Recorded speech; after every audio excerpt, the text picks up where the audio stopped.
Le débat. BBC Afrique, Africa numéro 1 Paris. Présenté par Liliane Niacha. Le débat. BBC Afrique, Africa numéro 1 Paris.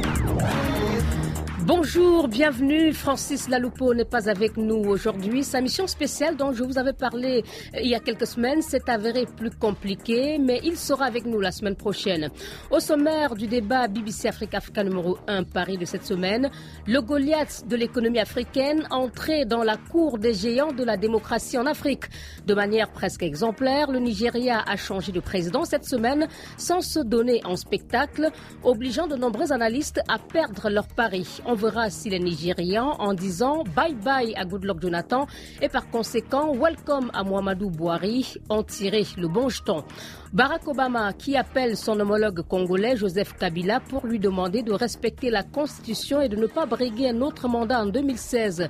Voilà un geste qualifié par certains de peu diplomatique, mais il a fait grand bruit en République démocratique du Congo où le débat sur cette question reste vif.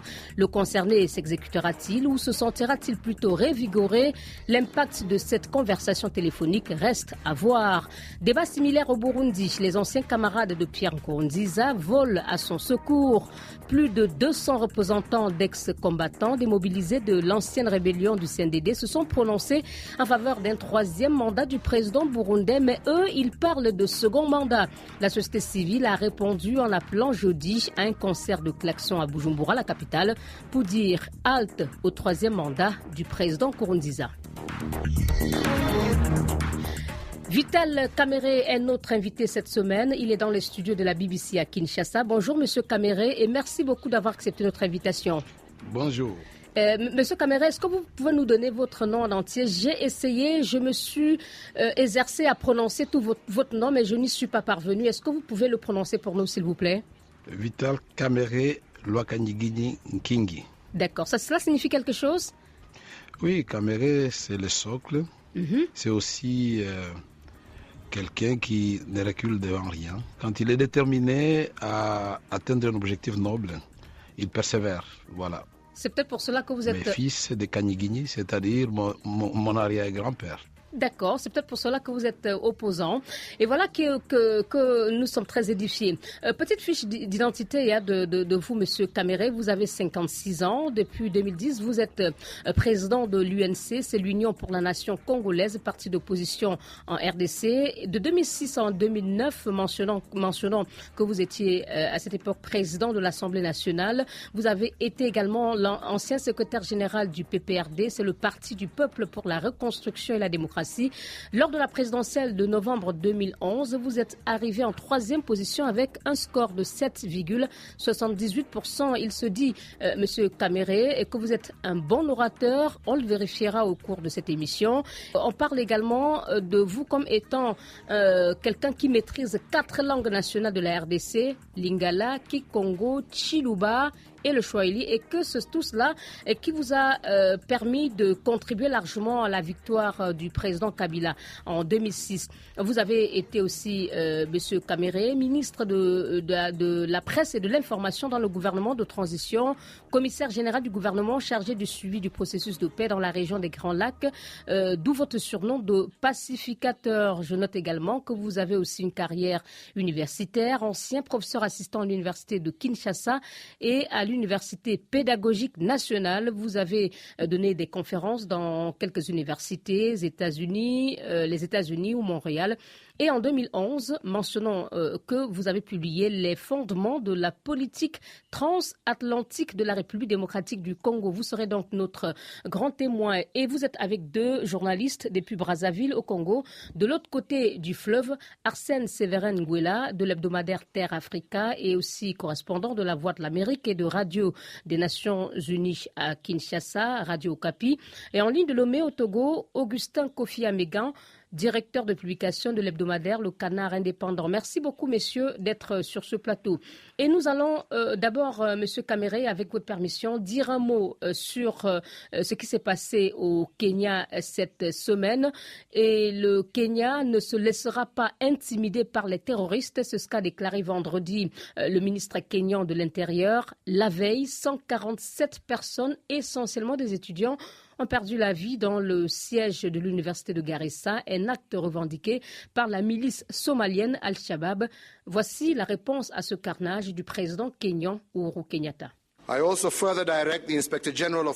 J'ai aussi demandé à l'inspecteur général de la police de prendre des mesures urgentes pour que les 10 000 nouvelles recrues, dont l'effectif va bientôt être bouclé, de se présenter rapidement pour la formation à l'école de police à Kiganjo.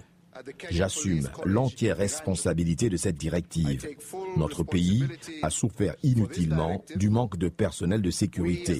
Le Kenya a cruellement besoin d'officiers supplémentaires et je ne saurais plus faire attendre la nation.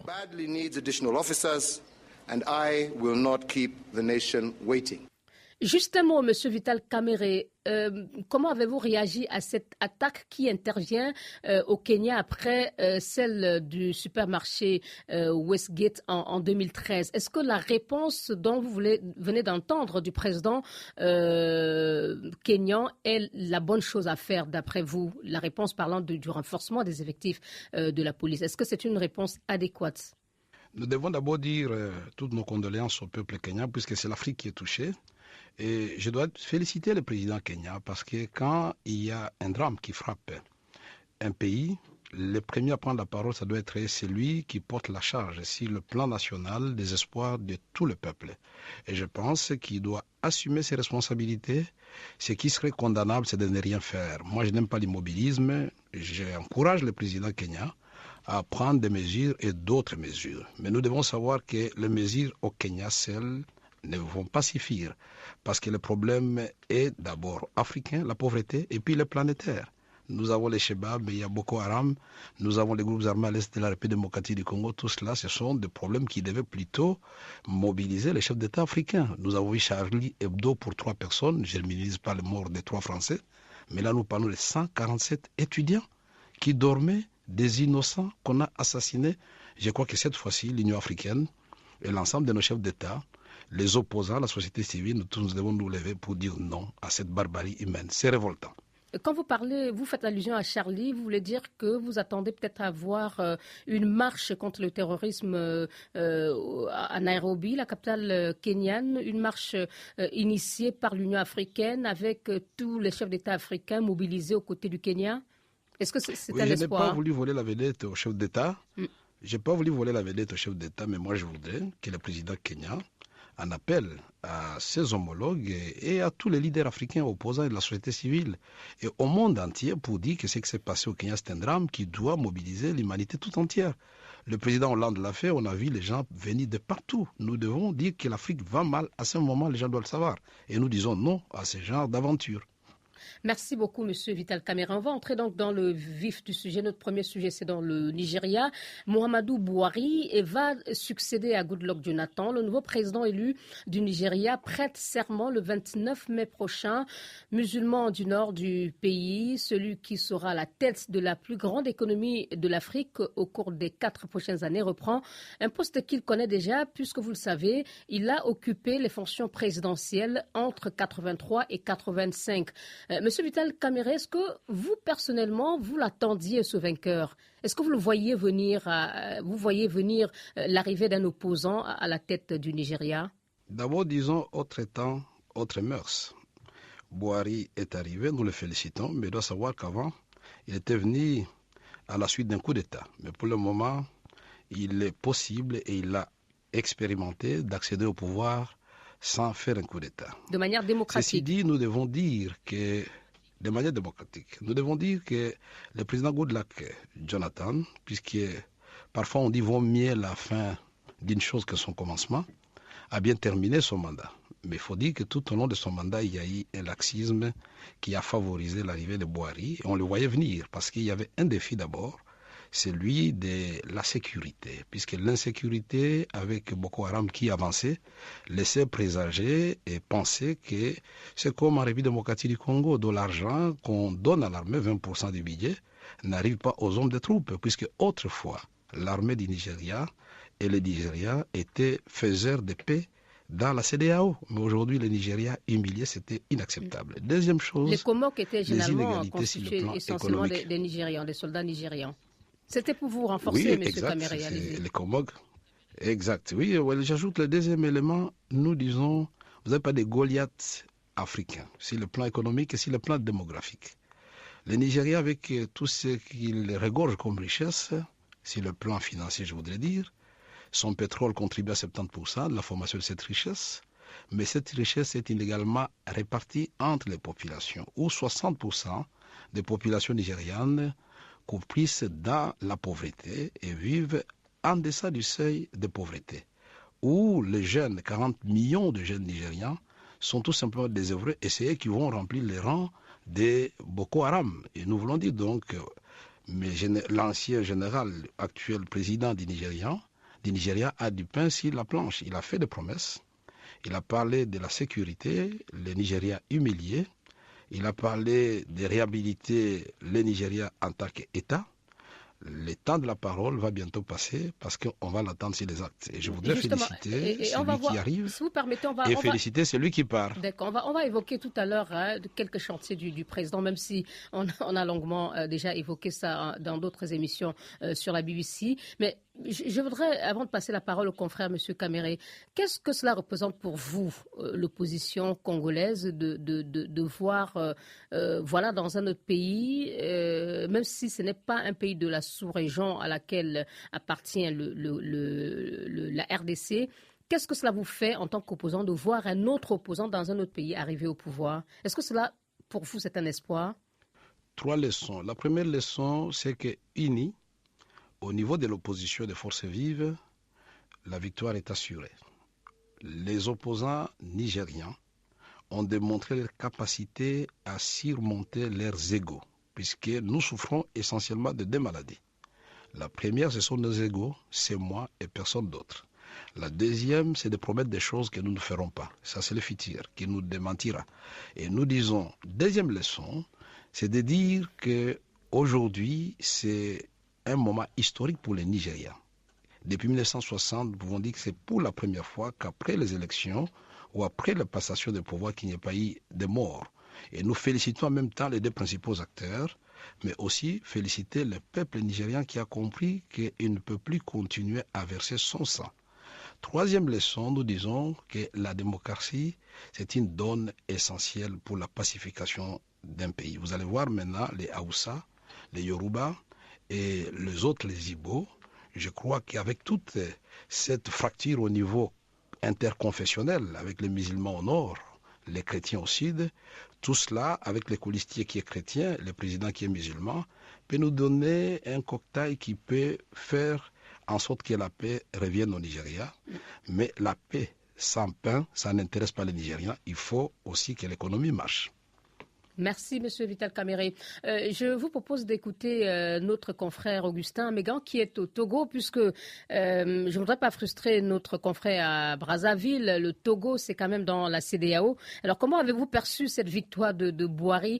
D'autant plus que je parlais tout à l'heure, je demandais à M. Kamere, est-ce qu'il attendait comme vainqueur? D'autant plus, les sondages, Augustin, parlaient de coude à coude, mais finalement, on arrive quand même à un écart d'un peu plus de 10%. Tout à fait. Au Togo, où nous vivons dans l'atmosphère pré-campagne de l'élection présidentielle, d'abord, dans un premier temps, l'élection au Nigeria a été suivie avec beaucoup d'appréhension. On avait peur que cela dégénère sur des violences au vu de ce qui se passe déjà avec Boko Haram. Et manifestement, on avait l'impression que le pouvoir nigérien manœuvrait pour garder le pouvoir, pour conserver le pouvoir malgré tout, puisqu'il y a eu un curieux report des élections. Et mais puis, officiellement, c'était pour des raisons de sécurité. Voilà, officiellement, report qui a été motivé par la volonté de neutraliser Boko Haram. On pourrait avoir des doutes là-dessus. Donc tout ça faisait qu'on avait des appréhensions. Mais bon, avant même la proclamation des résultats, on a appris que le président Goodluck a appelé le général Boari pour le féliciter de son élection. On a vu tout de suite que c'est plutôt l'espoir que cela a suscité, y compris au Togo, où justement, dans un pays qui a une tradition de violence post-électorale, on a commencé par rêver de voir le scénario nigérian se produire également à Lomé. Et la deuxième leçon, comme l'a dit le président Camara tout à l'heure, c'est que c'est seulement uni que les oppositions africaines peuvent réaliser l'alternance, disons, dans la paix. Donc, du coup, vous regrettez un peu ce qui se passe dans votre pays, au Togo, avec la dispersion de l'opposition qui va à l'élection en rang dispersé? Voilà, tout à fait, parce que là, on a 5 candidats, le président sortant est en face, 4 candidats de l'opposition, et puis à côté, vous avez certains partis de l'opposition, non des moindres, qui appellent au boycott passif, et d'autres qui appellent également au boycott actif. Tout ça fait que l'électorat se perd dans cette confusion. Voilà. Alors, Arsène, vous, au Congo, décidément, que ce soit notre invité ou Augustin, vous êtes dans des pays où on parlait de période, où on vit une période préélectorale. Aujourd'hui, qu'est-ce que vous pouvez voir comme étant un bénéfice? C'est-à-dire, qu'est-ce que vous pouvez tirer comme bénéfice de l'élection au Nigeria qui puisse être utile dans votre pays, le Congo, qui est aussi en débat sur la révision constitutionnelle et donc sur l'élection présidentielle? Je crois que c'est beaucoup plus l'alternance démocratique qui s'est faite de façon pacifique, sans du trouble militaire ou bien un conflit, parce que c'est ce qu'on craignait le plus de la situation justement au niveau du Nigeria. Et hier, l'opposition congolaise, un collectif des partis de l'opposition, a animé une conférence de presse et a commencé par féliciter justement cette alternance au Nigeria, l'attitude du président sortant Jonathan. Président Arsène, il n'est pas le premier, puisque Abdoulaye Wade l'a fait au Sénégal avec Macky Sall aussi. Oui, non, je parle précisément du cas du Nigeria. Et bien sûr, vous faites bien de le rappeler, à chaque fois qu'il y a cet exemple-là, l'opposition prend cela pour dire que l'alternance au Congo-Brazzaville est une possibilité dans un climat de paix, dans un climat pacifique, surtout lorsqu'on parle aujourd'hui, vous l'avez rappelé, on est dans une mouvance de changement de constitution. Le parti au pouvoir aujourd'hui, le Parti congolais du travail, qui pensent que ils peuvent continuer à rester au pouvoir dès qu'ils touchent un peu à la modification de la constitution. Donc l'opposition est en train de faire pression. L'exemple du Nigeria a suffisamment permis à l'opposition congolaise afin de tirer ces grandes leçons. Parce que le Nigeria avait déjà des opportunités, même au niveau de sa constitution, depuis 1990, avec le président Obasanjo. Et c'est vrai qu'il y a eu cette parenthèse de coup d'État, mais pendant 15 ans, le PDP, le parti au pouvoir, est resté au pouvoir. Et bien voilà, 15 ans après, on peut arriver à une alternance démocratique. Parce que je suppose que l'opposition s'est bien organisée et qu'ils ont aujourd'hui le pouvoir entre les mains. Merci. Merci Arsène. Dans nos pays. Hein. Et cela me permet justement de poser cette question à notre invité, M. Caméré.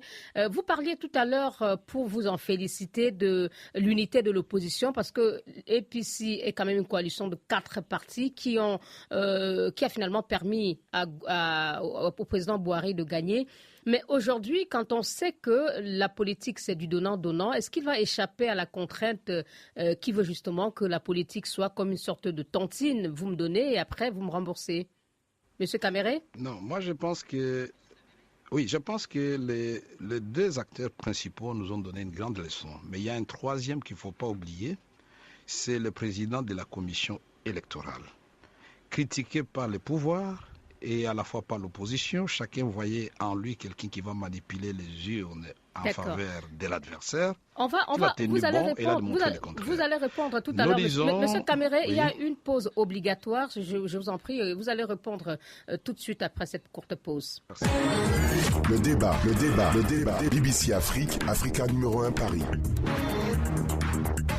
Voilà, M. Caméré, vous félicitiez de l'attitude aussi du président de la commission électorale. Pour vous, il y a eu 3 hommes qui ont façonné cette alternance. Tranquille.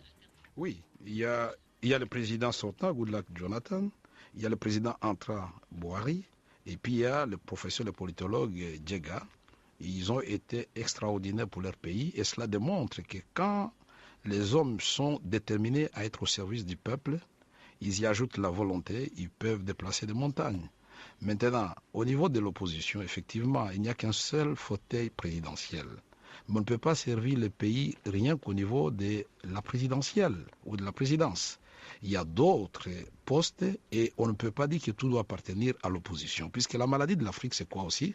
C'est que ceux qui gagnent, ils gagnent tout et ceux qui perdent, perdent tout. Nous voulons briser cette chaîne-là qui a apporté beaucoup de malheur dans notre pays et nous devons faire en sorte que ceux qui doivent gouverner, que ce soit l'opposition qui deviendra demain le pouvoir de demain, puissent travailler avec les Africains qui méritent effectivement être placés au poste où ils sont appelés à travailler. Mais ceci dit, la politique, il faut se faire des compromis. Quand on a promis, M. Boiry, nous vous soutenons, mais nous attendons de vous ceci ou cela. Quand c'est écrit et quand ça a été dit, il faut le respecter.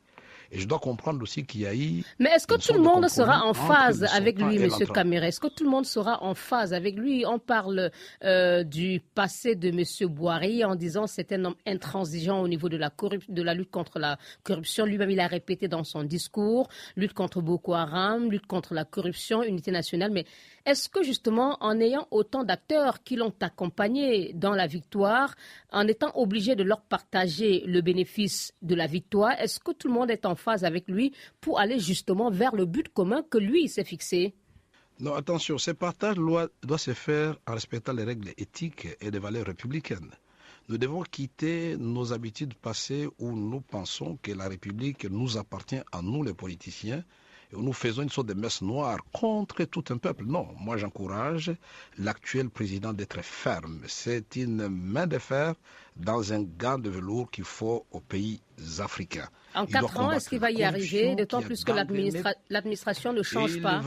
L'administration est une continuité. Il peut y arriver. Moi, je voudrais vous dire qu'il y a une expression chez nous, et je crois que c'est le cas partout en Afrique, qui dit que le poisson commence par pourrir par la tête. C'est lui qui sera à la tête, comme c'est le cas de Boiry aujourd'hui.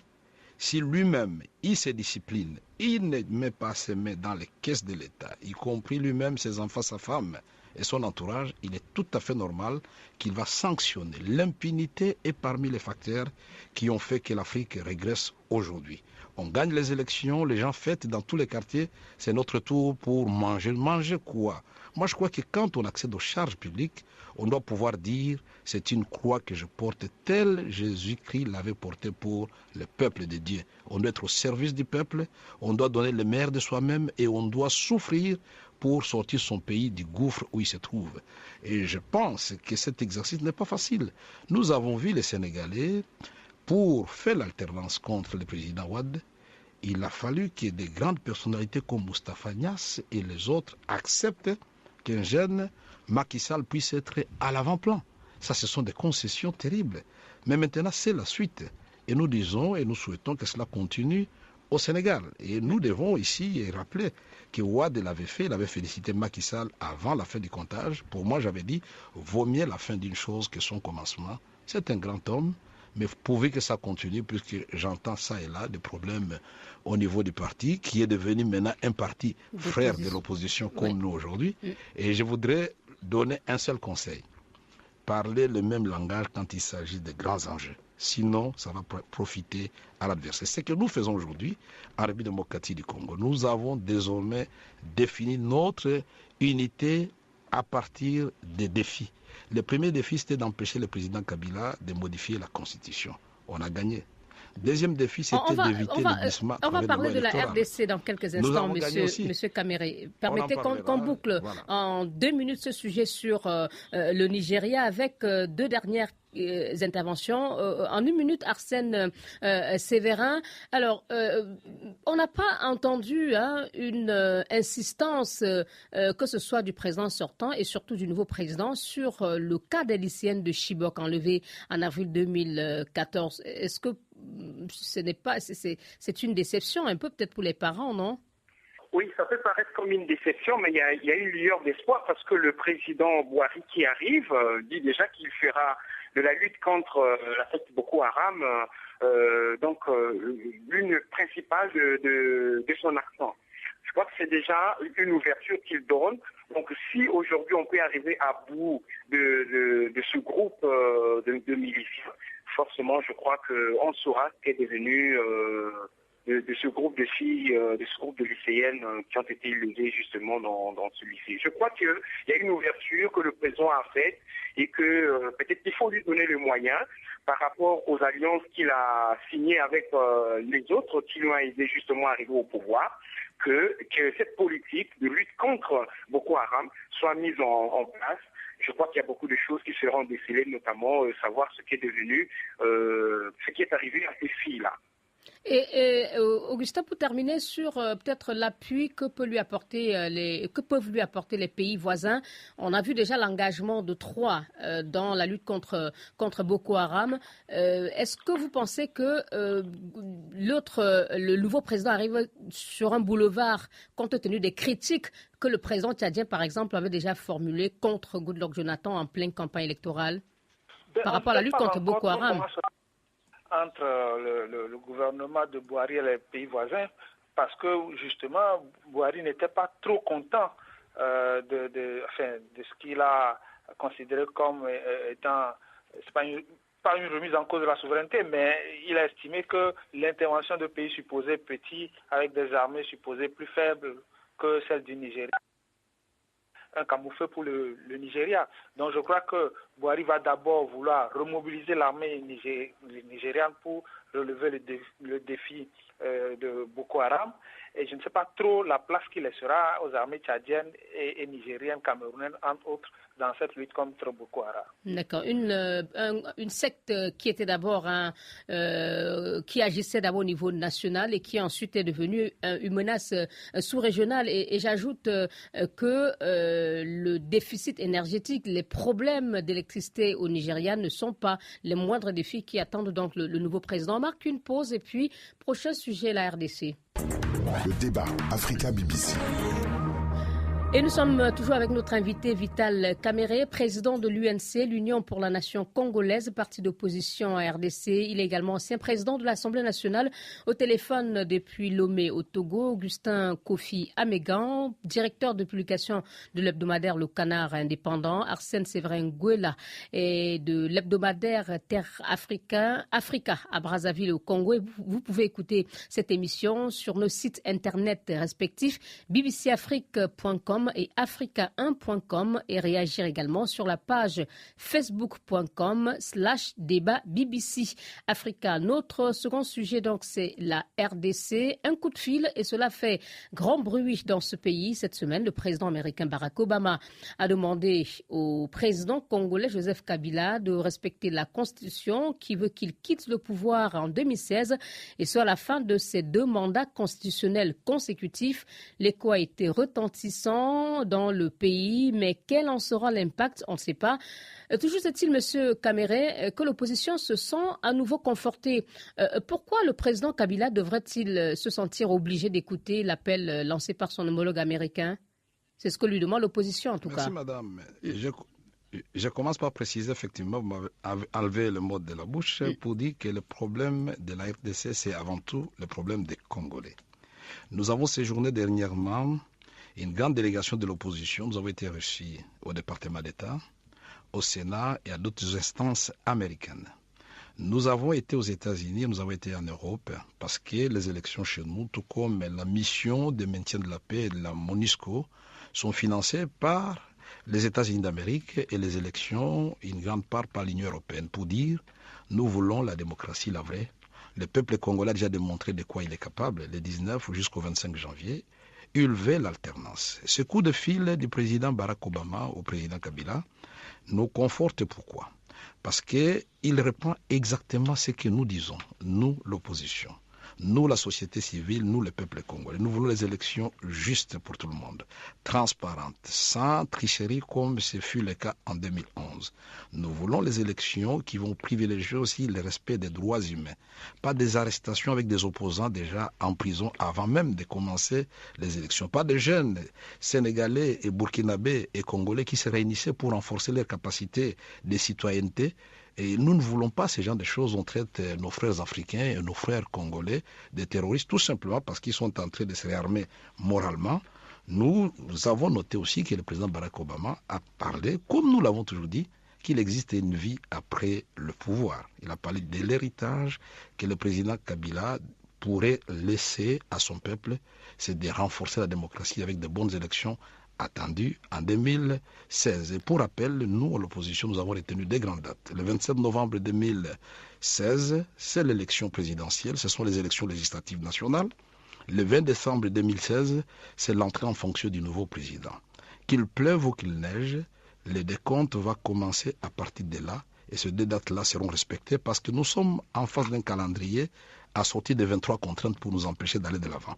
Mais on parle aussi de l'engagement des États-Unis à rester dans le processus en nommant un nouveau représentant ou envoyé spécial pour la région des Grands Lacs. Enfin, il a demandé au président Kabila, puisque c'était incompréhensible que l'armée congolaise, on lui refuse la contribution de la communauté internationale à travers les casques bleus pour traquer les FDLR à l'est du Congo, alors que cette collaboration avait démontré que le M23 pouvait être défait en 2 jours. Revenons à l'appel en quelques mots, M.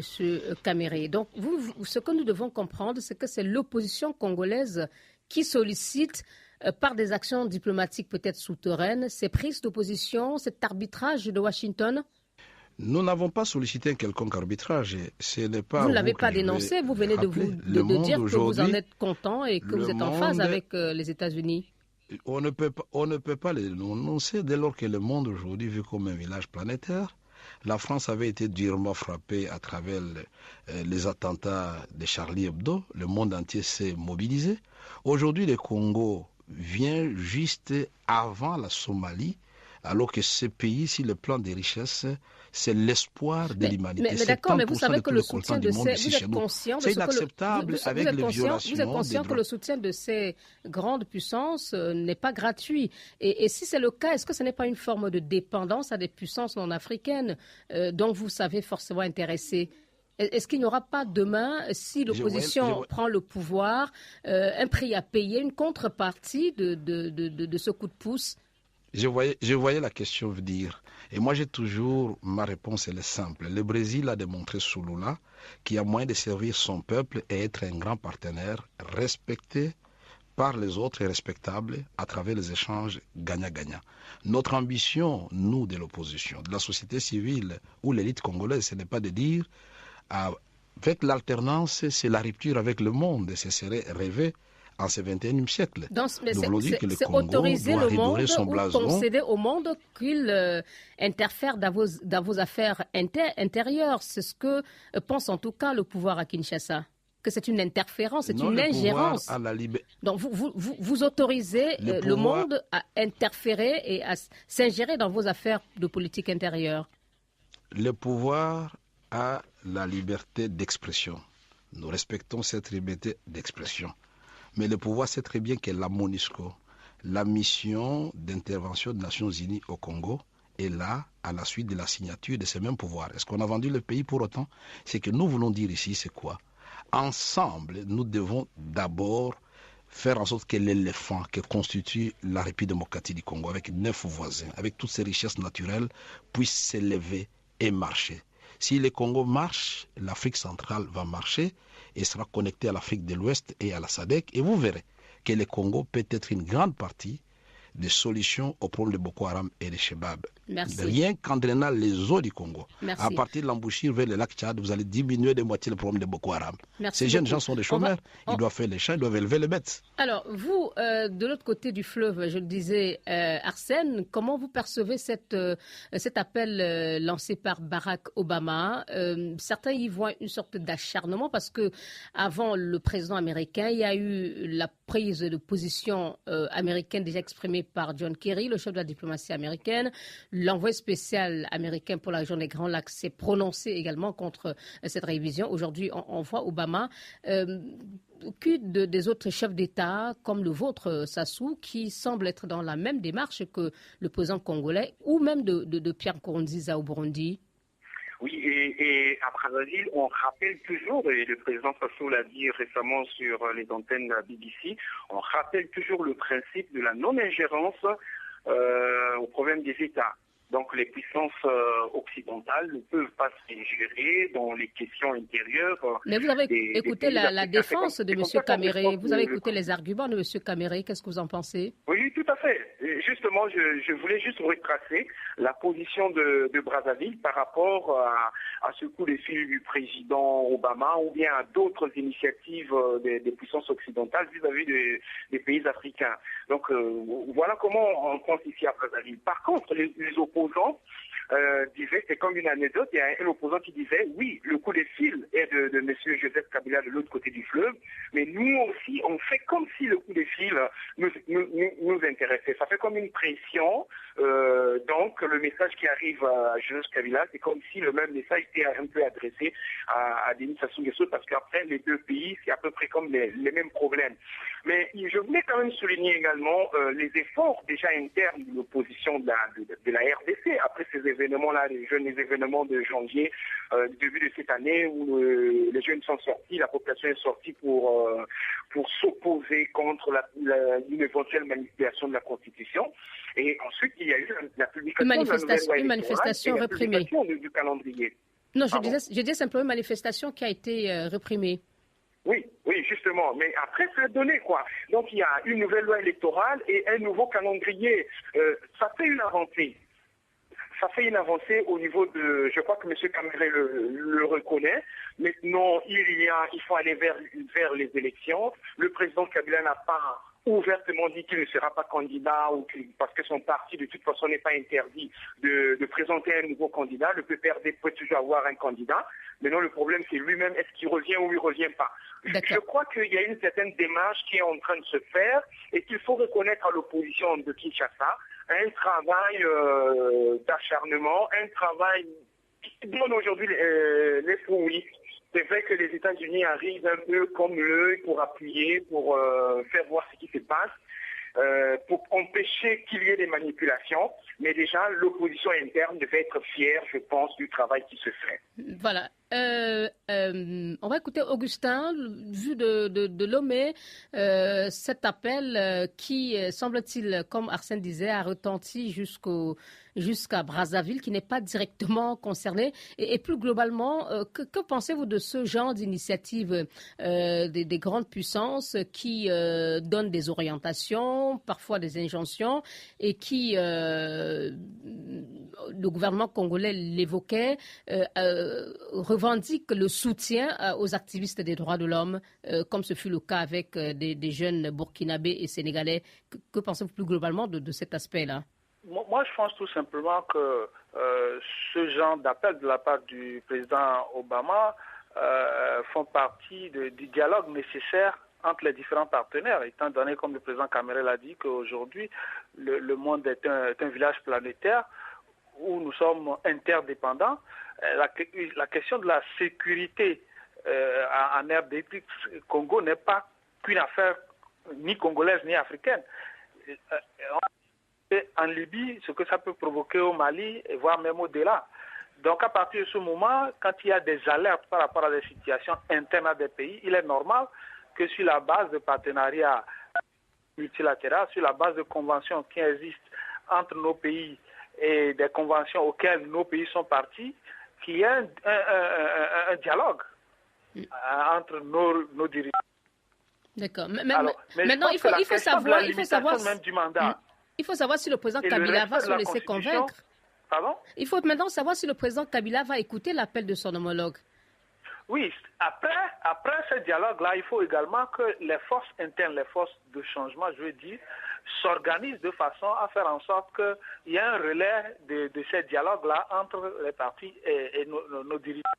Je pense qu'il y a un dialogue qui est nécessaire entre les partenaires, mais il y a une nécessité que dans nos pays, ou voire sur le plan africain, qu'il y ait une forme d'organisation. Et c'est en cela que moi je salue le travail de Yana Mar et du Ballet citoyen qui essaye de faire en sorte qu'il y ait des mouvements de conscientisation de la jeunesse dans les différents pays africains pour faire en sorte qu'il y ait des normes démocratiques que les jeunesses africaines puissent défendre au-delà même du territoire de leur pays. Merci beaucoup. On va peut-être vous donner la parole, Monsieur Caméré, en quelques mots. Vous avez beaucoup travaillé pour la paix dans l'est de votre pays. Quelle est votre appréciation globale de la manière dont le gouvernement lutte contre l'insécurité dans l'est de la RDC? On a écouté le porte-parole du gouvernement, Lambert Mende, déclarer que au cours de cet échange, le président Obama a plaidé auprès du président Kabila pour que le FRDC travaille avec la MONUSCO. Est-ce que c'est un appel que vous pensez doit être entendu? Oui, puisque ceci ressort de l'accord cadre d'Addis Abeba qui avait été signé par le président de la République, puisque la mission des Nations Unies au Congo est supportée par le Fonds des Nations Unies justement pour éradiquer les groupes armés à l'est de la République démocratique du Congo. Et cette collaboration avait démontré l'efficacité en ce qui concerne la traque des M23. Nous ne comprenons pas pourquoi pour l'FDLR, on doit demander à nos forces armées seules, parfois abandonnées, parfois impayées, de s'attaquer aux groupes armés tout en sachant que beaucoup de rapports des Nations Unies ont relevé des complicités internes entre ces groupes armés et les autorités militaires et civiles congolaises. Ce que nous devons dire ici, il n'y a pas que les groupes armés étrangers, il y a aussi les groupes armés nationaux, les Maï-Maï qui avaient été formés par le gouvernement de la République démocratique du Congo pour défendre la patrie. Maintenant, si nous devons les démobiliser pour leur réinsertion, quel modèle nous proposons? Le gouvernement n'a pas de modèle. On parle de DDR, la démobilisation des armements, réinsertion. Mais ça va se faire comment? Nous nous disons, il faut créer des centres de formation professionnelle. Ce sont des jeunes qui doivent apprendre les métiers pour qu'on remplace au finish l'outil Kalachnikov de leur main. On donne l'outil de production pour le développement de notre pays. Et comme l'a dit tout à l'heure mon ami du Togo, Kofi, c'est vrai, ce qui se passe en République démocratique du Congo peut endeuiller non seulement l'Afrique, mais le monde tout entier. 2 345 000 km², 70 millions d'habitants. Si le président Obama et tous les autres présidents africains et du monde regardent le Congo continuer à s'enfoncer dans un trou, ça serait vraiment une non-assistance d'un peuple en danger. Nous avons fait notre travail, je remercie Arsène de Brazzaville, et nous continuons à le faire. On nous arrête, on arrête. Moi-même, je suis tout le temps à la Cour suprême de justice, mais nous avons un procès en cours. La peur. On chasse la peur. J'ai procès en cours tout simplement pour avoir dénoncé la tricherie d'une candidate députée qui a été élue par la suite. Et la loi est claire. De la majorité. On ne peut pas arrêter un président d'un parti. Voilà. Et voilà, nous acceptons tout cela, mais nous allons nous battre jusqu'au bout. Et nous voulons dire que ce coup de fil du président Barack Obama, c'est tout simplement pour venir saluer les efforts déjà du peuple congolais qui étaient manifestés le 19 jusqu'au 25. Merci. Parce que les analystes, ici au niveau du pouvoir, comme à l'extérieur, croyaient que le peuple congolais va accepter tout jusqu'à l'inacceptable. Voilà, ils ont été démentis par les événements du mois de janvier. On va marquer une pause et 5 petites minutes pour parler du Burundi. Le débat BBC Afrique, Africa numéro 1 Paris. Et nous retrouvons le président de l'Union pour la nation congolaise, Vital Kamerhe, qui est notre invité. Arsène Séverin Ngouela de l'hebdomadaire Terre Africa est en ligne de Brazzaville et de la capitale togolaise Lomé, Augustin Kofi Amégan, directeur de publication de l'hebdomadaire Le Canard Indépendant. Votre émission, vous pouvez la retrouver sur nos sites internet respectifs bbcafrique.com et africa1.com et surtout réagir sur la page Facebook. Voici l'adresse facebook.com/débat BBC Africa. À présent, le Burundi, des ex-rebelles du CNDD votent Nkurunziza. Nous mettons en garde les politiciens et les associations de la société civile qui se cachent derrière la question d'un deuxième mandat du chef de l'État pour déstabiliser le pays et appeler la population à manifester. Nous les prévenons que nous ne leur laisserons pas de répit. Cette déclaration est de Moïse Boukourou, le président des ex-rebelles du CNDD. Et l'Église catholique, on le sait, M. Kamerhe, s'était déjà prononcé contre le changement de la constitution au Burundi, voisin de votre pays. Et il y a, on le sait aussi, une fronde au sein du parti au pouvoir, le CNDD. Que vous inspire la sortie des anciens camarades de Pierre Nkurunziza, du président Pierre Nkurunziza? Je voudrais m'adresser directement à ces camarades du président Pierre Nkurunziza et au président Pierre Nkurunziza lui-même. que j'ai déjà hier rencontré à l'époque où j'avais encore des charges au niveau du pouvoir actuel. Moi, je dois dire qu'il faut d'abord privilégier les intérêts du peuple burundais. Nous avons vu tous, à l'occasion de la libération du journaliste de la radio qui avait été arrêté, les Burundais sont sortis comme ils ne l'ont jamais fait auparavant. C'était, à mon avis, un signal très fort envoyé au président de la République qui comprenne que le jour où il va dire clairement qu'il voudrait violer la Constitution, ça sera le bain de sang. Il ne faut pas que le Burundi fasse ce que le Nigeria est en train d'abandonner avec un bel exemple qu'il vient de nous donner.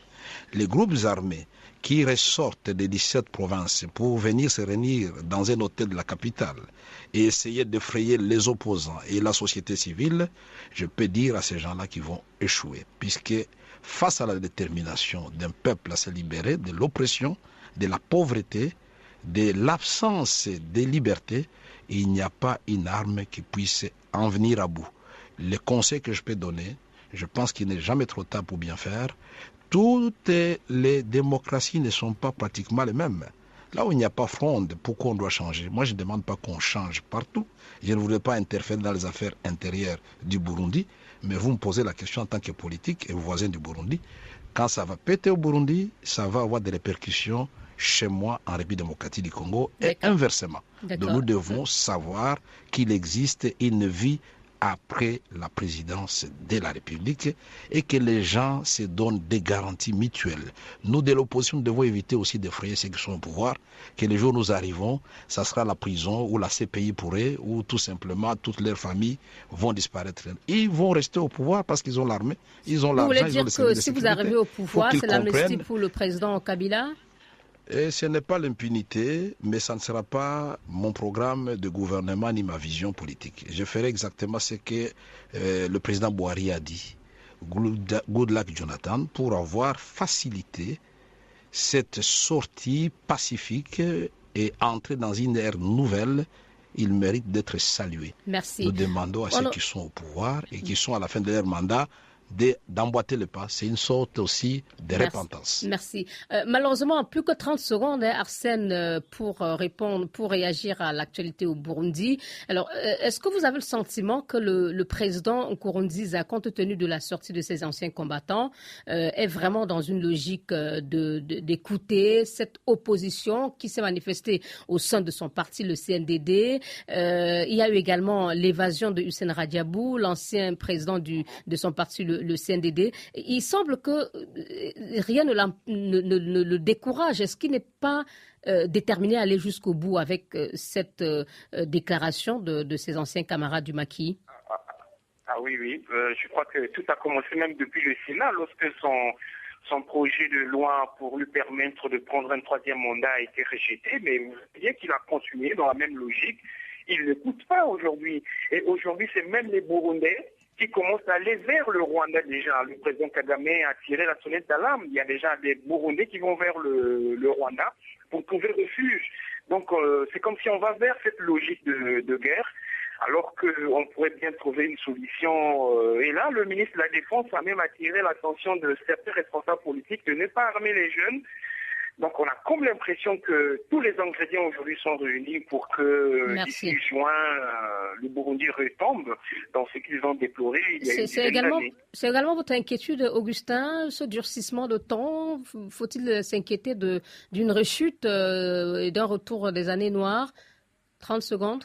Tout à fait, je pense qu'il y a lieu d'avoir des inquiétudes, mais en même temps, il n'est pas tard et je crois que le président burundais devrait choisir d'aller dans le sens de l'histoire plutôt que de s'en tenir à ses ambitions personnelles. Et je note que la société civile, en réponse à cette sortie des anciens membres du CNDD, a appelé jeudi les populations à descendre dans la capitale pour 2 minutes, pour donner 2 minutes de leur temps pour klaxonner ou siffler et faire du bruit pour signifier d'abord leur mécontentement au président Pierre Nkurunziza. Voici le moment d'écouter à présent les réactions de nos éditeurs recueillis sur la page Facebook de l'émission. Elles sont livrées par Adama Diata Ditom. Réagissez et laissez-nous vos commentaires via notre compte Twitter @débat BBC Africa et sur notre page Facebook facebook.com/débat BBC Africa. Bonjour Liliane, bonjour à tous. Je vais vous lire quelques réactions des auditeurs recueillies sur la page Facebook de l'émission. Ngoj Sotrak pense que par son geste, Goodluck Jonathan veut dire aux autres de savoir partir et de promouvoir l'alternance du pouvoir et le respect de la Constitution. Bernab Sedufio se demande si Buhari, le nouveau président nigérian élu, viendra à bout de Boko Haram. Inhori Touré reconnaît que le président sortant du Nigeria a fait preuve de sagesse et voudrait que tous les présidents africains s'en servent comme exemple. Archiduc Théodore souhaite que le nouveau président nigérian se mette durement au travail pour mettre Boko Haram hors du Nigeria. Selon Fakoli Sitigi Kourouman, l'appel d'Obama n'a aucune valeur et ne doit avoir aucun impact sur Kabila. Il aurait voulu que ce genre de mise en garde vienne de l'Union africaine. Concernant le Nigeria, Fakoli Sitigi Kourouman est optimiste et croit que Buhari éradiquera Boko Haram. Yacouba Diomandé affirme que Obama est mieux placé pour faire entendre raison à nos dirigeants africains qui refusent de partir. Ouritarus Diallo rappelle à l'invité qu'un de vos compatriotes affirmait hier jeudi sur nos antennes que ce sont les Américains qui installent à la tête de votre pays qui ils veulent. Est-ce que vous pouvez confirmer cela?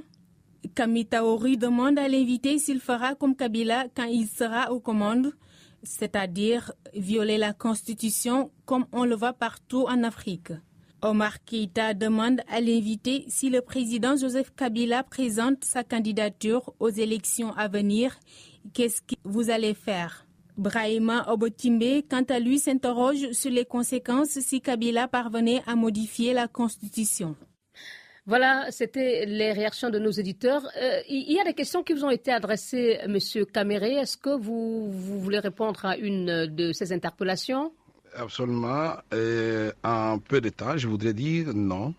Le temps où les grandes puissances installaient les gens au pouvoir chez nous, nous avons dit non. Et le 19 janvier jusqu'au 25 de cette année, nous avons réitéré cet engagement. Il appartient désormais au peuple congolais, au vu d'une vision clairement expliquée et partagée par tous, un programme qui va sortir notre pays de la zone de la honte pour avoir la confiance des Congolais. 2. Le président Kabila n'a plus de possibilité de se présenter. Et si d'aventure il le faisait, il n'écoutait pas la voix de la raison, ça sera lui seul contre le peuple congolais. Merci. Et face à cela, il doit comprendre déjà que c'est une mauvaise sortie pour lui, alors qu'il est jeune. Merci. Il a l'occasion de partir, puisque Buhari, qui est revenu, était président avant, et il est redevenu président. Merci il existe beaucoup. une vie après la présidence de la République. Merci à vous, M. Vital Kamere, président de l'UNC, président pour la nation congolaise, parti d'opposition RDC, et vous êtes également ancien président de l'Assemblée nationale. Vous étiez l'invité de cette émission, le débat BBC Africa numéro 1 Paris. À vos côtés, à Lomé, au Togo, Augustin Kofi Amégan, directeur de publication de l'hebdomadaire Le Canard Indépendant. Merci à vous, Augustin. Merci également à vous, Arsène Séverin Nguela, de l'hebdomadaire Terre Africa et correspondant à Brazzaville de la Voix de l'Amérique ainsi que de la radio Okapi des Nations Unies à Kinshasa. Réalisation Abdou Diop, chargé de production à Dakar, Adama Diata Ditom, et à Kinshasa, Emery Makoumeno et Poli Mouzalia. Si vous ratez l'émission en FM sur Africa numéro 1 et BBC Afrique, alors rendez-vous sur nos sites internet respectifs bbcafrique.com et africa1.com. Et surtout, merci de réagir sur la page Facebook du débat, facebook.com/débat BBC Africa. La semaine prochaine, votre émission sera au Niger avec comme invité le président nigérien Mahamadou Issoufou. Bon week-end, merci de votre fidélité et au revoir. 55 minutes pour comprendre l'Afrique et ses changements vus d'ici et de là-bas. Le débat BBC Afrique, Africa numéro 1 Paris. Deux journalistes passent en revue les événements de la semaine avec un invité au cœur de l'actualité. Le débat BBC Afrique, Africa numéro 1 Paris. Tous les samedis à 10h02 temps universel, rediffusion le dimanche à la même heure.